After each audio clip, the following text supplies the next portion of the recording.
Hello friends, मैं हूं शालू और आप सभी का स्वागत करती हूं ज्ञान ज्योति आशीष ट्यूटोरियल पर। हमेशा की तरह जीके की इम्पॉर्टेंट क्वेश्चन की सीरीज लेकर के आई हूं।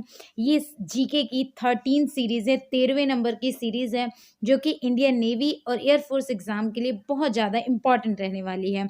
क्वेश्चन स्टार्ट करने से पहले मैं आप लोगों को बता दूं कि आज 7 बजे अनअकैडमी पर आशीष सर की क्लास लेना ना भूलें, जो कि इंडियन नेवी और एयरफोर्स एग्जाम के लिए बहुत ज़्यादा इंपॉर्टेंट रहने वाली है।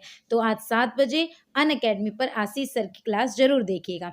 चलिए हम अपने क्वेश्चन स्टार्ट करते हैं। Question number 342, question number 342, state and revolution कृति किसकी है?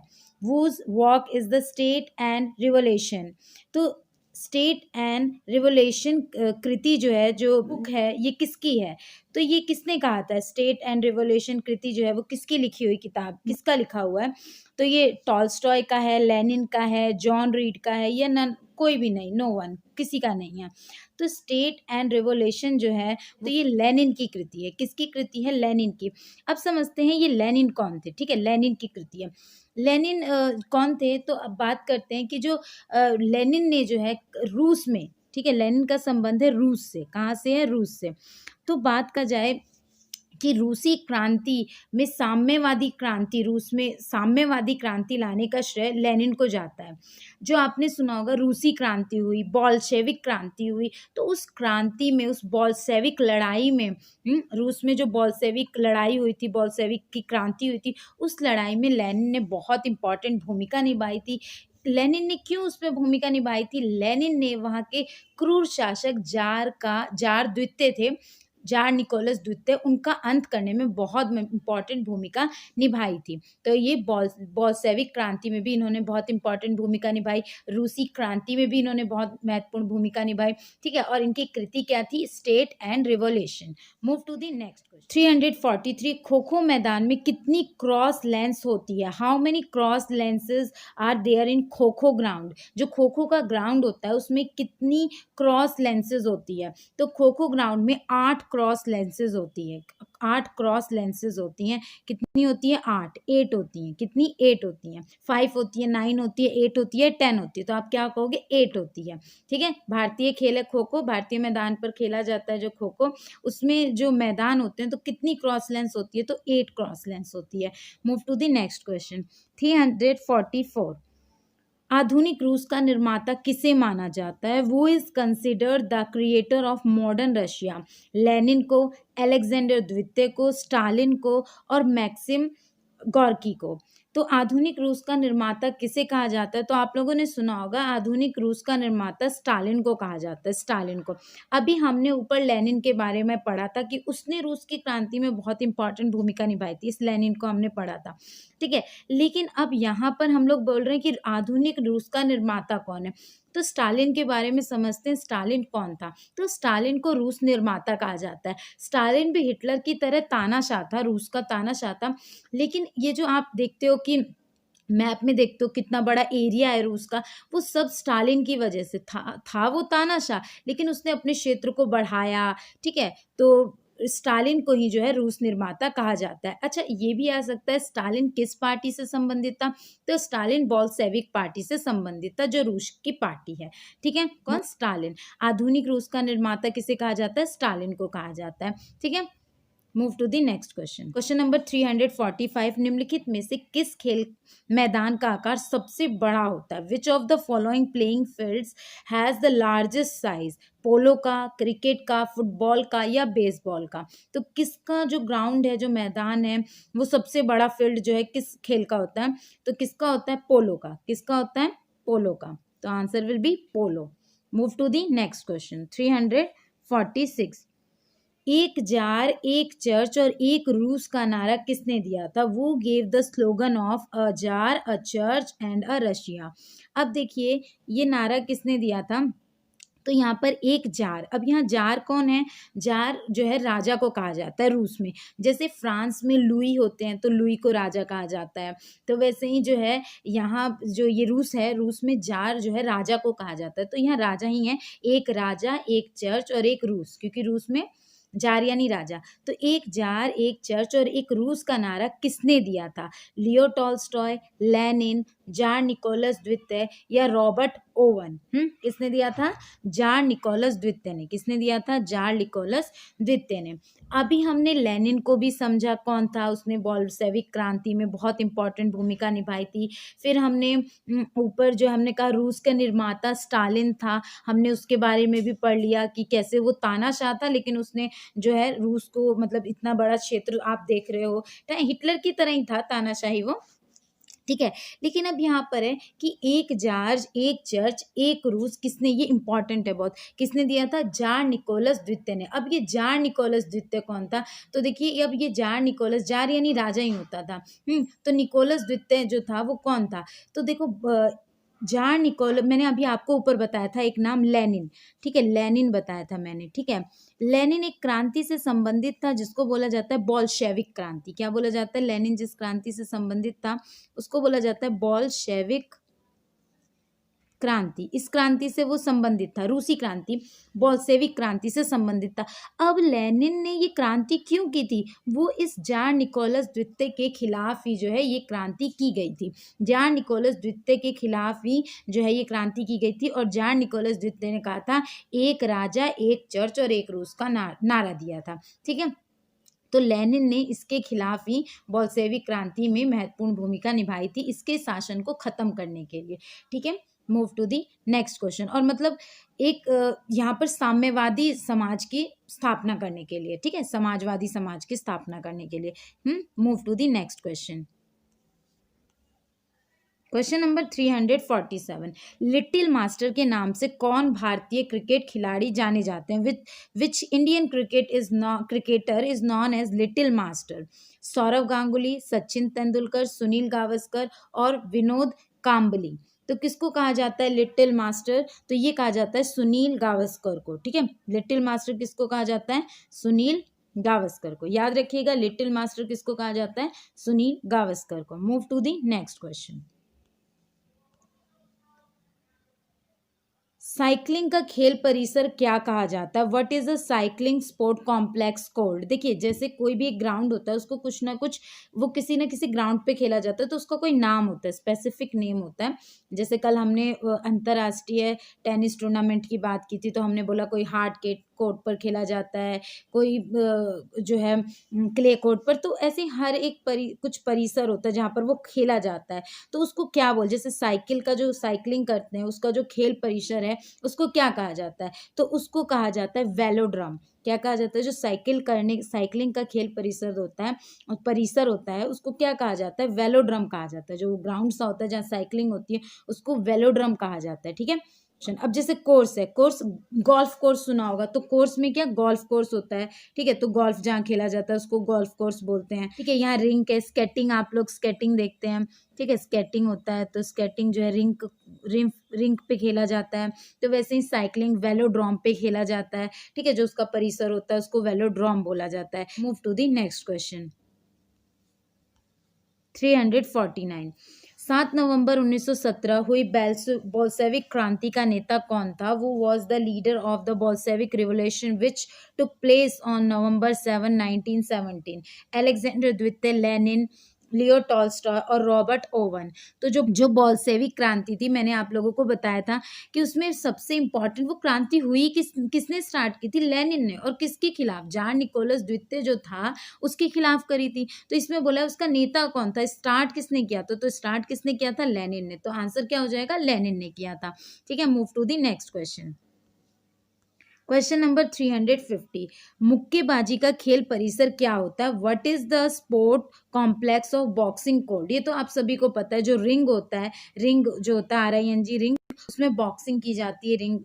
रिंग ये तो जो हम वो बॉक्सिंग का शो भी देखते हैं उसमें रिंग होता है, ठीक है, उसमें बॉक्सिंग की जाती है। Move to the next question. 351, social democratic दल की स्थापना कब हुई? When was the social democratic party established? 1902, 1903, 1904 और 1905। तो 1902 में, 1903 में, 1904 में और 1905 में। तो सोशल डेमोक्रेटिक पार्टी की स्थापना कब हुई? तो 1903 में। कब हुई? 1903 में, ठीक है। Move to the next question. अब देखिए अब जैसे कभी हमने बताया कि गोल्फ का परिसर क्या होता है, कभी हमने बताया साइकिलिंग का परिसर क्या होता है, तो वैसे ही जैसे ये देखो, अब पहला ही ऑप्शन आपको मिल गया कि ये घुड़सवारी का खेल परिसर क्या कहलाता है, what is the equestrian sports complex cold. तो अब ये तो आपको पता है वेलोड्रोम तो होगा नहीं, क्योंकि हमने पढ़ लिया वेलोड्रोम ऊपर की, तो साइकिलिंग का कॉम्प्लेक्स होता है, साइकिलिंग का जो है वो परिसर को बोलते हैं वेलोड्रोम। ठीक है, कोर्स होगा नहीं, कोर्स होता है गोल्फ का होता है। ठीक है, गोल्फ का होता है।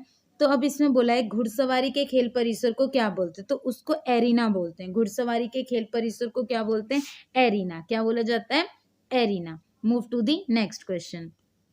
गोल्फ खिलाड़ी विजय सिंह का संबंध किस देश से है? Golfer Vijay Singh is related to which country? किस देश से संबंधित है विजय सिंह? ऑस्ट्रेलिया से, न्यूजीलैंड से, यूक्रेन से या फिजी से? तो गोल्फ खिलाड़ी जो विजय सिंह है वो फिजी से रिलेटेड है, फिजी देश से संबंधित है। कहाँ, फिजी से। और फिजी की राजधानी क्या है, सुआ है। फिजी की राजधानी सुआ है।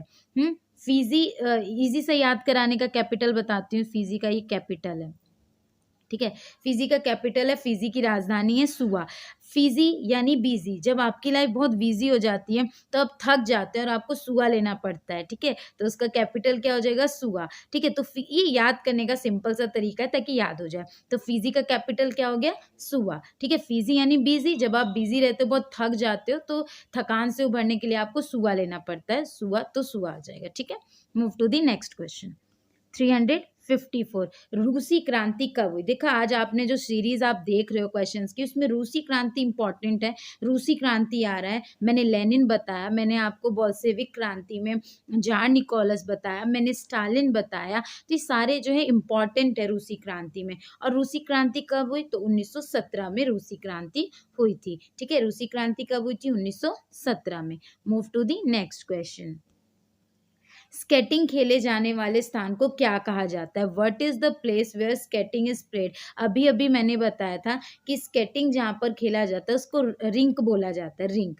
ठीक है, स्केटिंग जहाँ पर खेला जाता है उसको क्या बोला जाता है, रिंक बोला जाता है, जहाँ स्केटिंग खेला जाता है। रिंग कहाँ, रिंग उसको बोला जाता है जहाँ बॉक्सिंग वगैरह होता है, रिंग। लेकिन रिंक किसको बोला जाता है, जहाँ स्केटिंग वगैरह होता है उसको रिंक बोला जाता है। स्केटिंग करते हैं ना, तो उसको रिंक बोला जाता है। Move to the next question.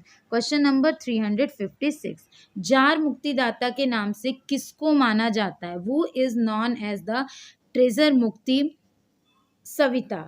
Jar मुक्तिदाता के नाम से किसको जाना जाता है? अब यहाँ देखो, जार मुक्तिदाता के नाम मतलब जार से मुक्ति किसने दिलवाई थी? जार मुक्तिदाता किसको कहा जाता है? जार से मुक्ति किसने दिलवाई थी? कार्ल मार्क्स, अलेक्जेंडर द्वितीय, सेंट साइमन या जार निकोलस द्वितीय? तो जार मुक्तिदाता किसको कहा जाता है? अलेक्जेंडर द्वितीय को। किसको? अलेक्जेंडर द्वितीय को। ठीक है, अलेक्जेंडर द्वितीय को जार मुक्तिदाता के नाम से किसको जाना जाता है? अलेक्जेंडर द्वितीय को। Move to the next question. किस खेल परिसर कोर्स कहलाता है? Which sport is called a campus course? Baseball, ice hockey, golf या सॉफ्टबॉल? तो किस खेल का खेल परिसर कोर्स कहलाता है? ऊपर भी मैंने बताया था, किसका? गोल्फ का। किसका? गोल्फ का खेल परिसर कोर्स कहलाता है। ठीक है, move to the next question. 358 नंबर का क्वेश्चन, निम्नलिखित में से किस कप का संबंध लॉन टेनिस से है? Which of the following cups is related to lawn tennis? अब देखिए, लॉन टेनिस से किसका संबंध है? डेविस कप का, सुब्रतो कप का, नेहरू कप का या नन ऑफ दिस, किसी का भी नहीं। तो लॉन टेनिस का संबंध कल भी हमने पढ़ा था कि किससे? डेविस कप से है। कल की क्लास में भी मैंने बताया था कि जो डेविस कप है वो लॉन टेनिस से संबंधित है। डेविस कप लॉन टेनिस से, किस गेम से संबंधित है? लॉन टेनिस से। अब आया है सुब्रतो कप। सुब्रतो कप किस गेम से रिलेटेड है? तो सुब्रतो कप फुटबॉल से रिलेटेड है। किस गेम से रिलेटेड है? फुटबॉल से रिलेटेड है सुब्रतो कप। तो नेहरू कप किससे रिलेटेड है? तो नेहरू कप हॉकी से रिलेटेड है। ठीक है, नेहरू कप किससे रिलेटेड है? हॉकी से रिलेटेड है।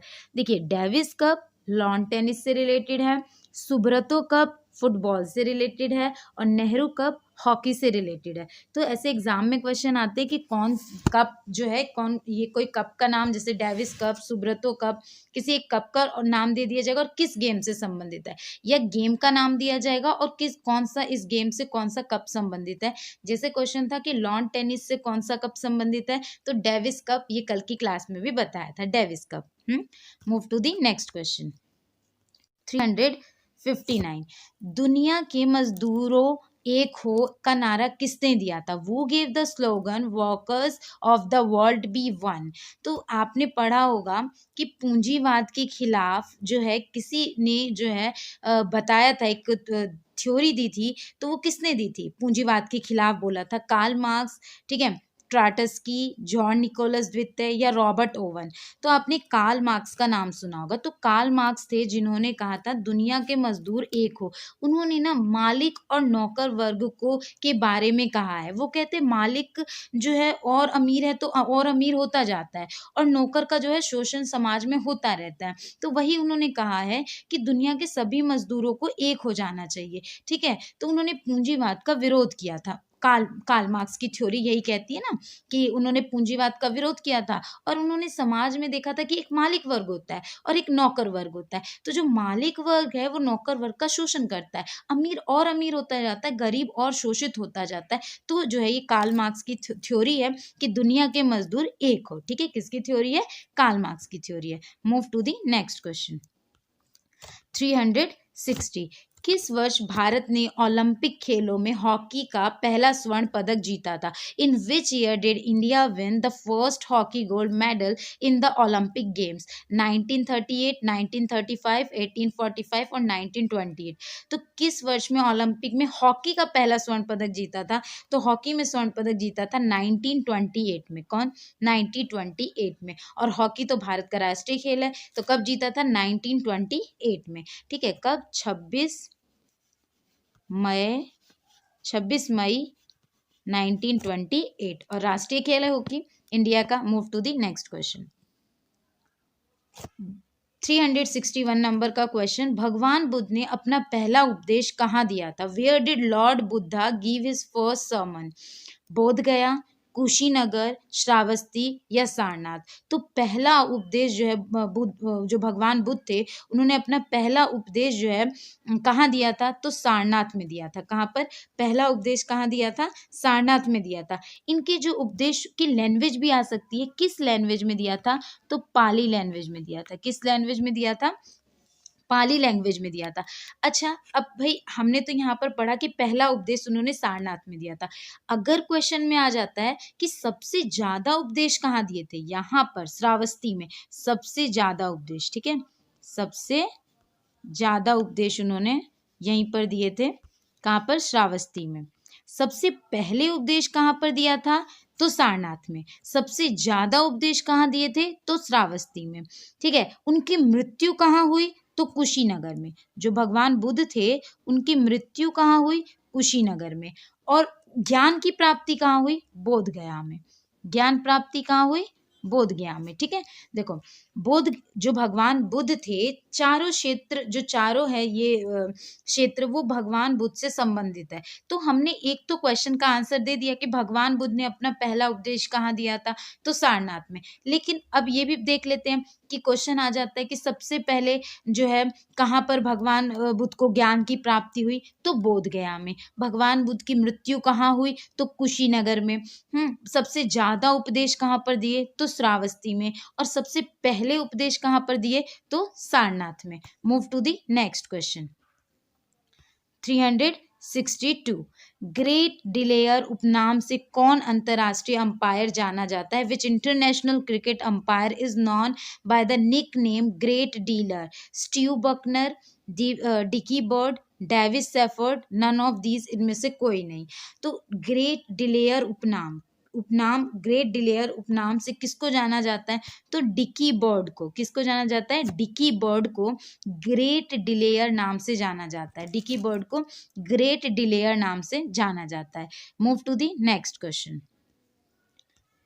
363, टर्बिनेटर के नाम से जाना जाता है किसको? What are known as टर्बिनेटर?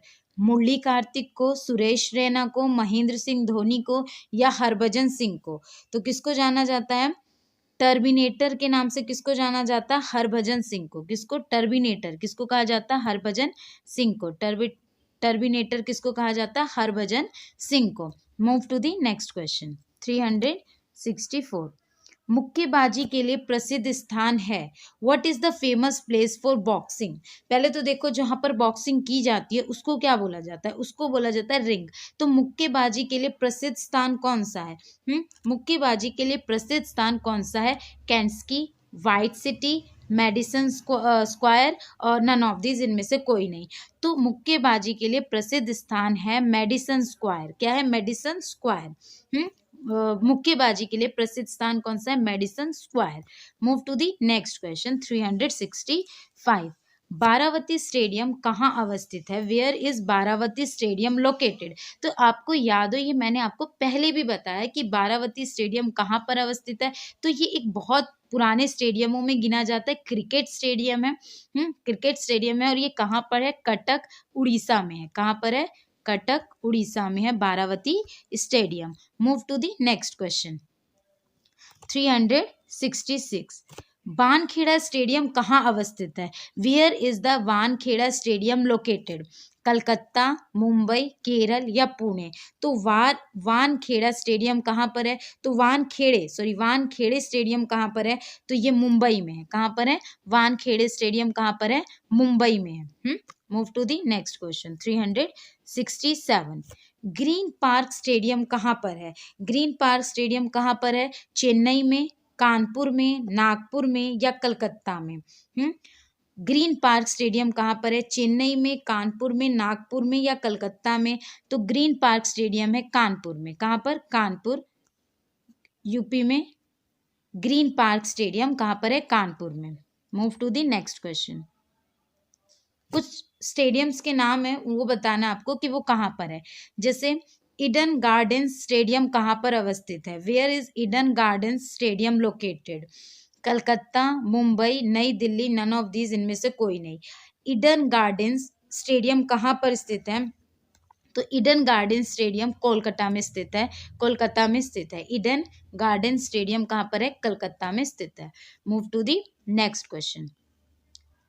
Salt Lake stadium कहाँ अवस्थित है? Where is Salt Lake stadium located?